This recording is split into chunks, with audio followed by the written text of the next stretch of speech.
स्थानिक स्वराज्य संस्थांच्या निवडणुकीतील नव्या प्रभाग आरक्षणाला विरोध करणाऱ्या याचिकांवर बुधवारी मुंबई उच्च न्यायालय निकाल देण्याची शक्यता आहे।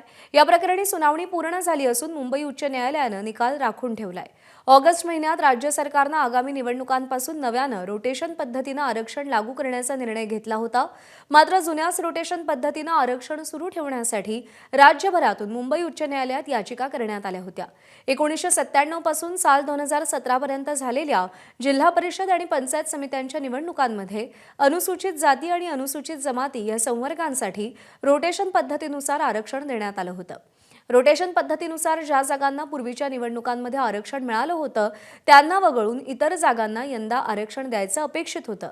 मात्र यंदा नव्यानं रोटेशन पद्धत लागू करण्यात आल्यानं यापूर्वी ज्या जागा आरक्षित होत्या त्याच पुन्हा आरक्षित झाल्यानं रोटेशन पद्धतीच्या आरक्षणाचं उल्लंघन झाल्याचा दावा करत मुंबई उच्च न्यायालयामध्ये सरकारच्या निर्णयाला आव्हान देण्यात आलंय।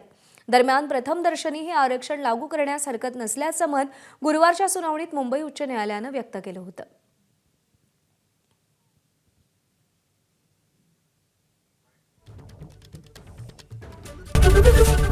एबीपी माझा, उघडा डोळे बघा नीट।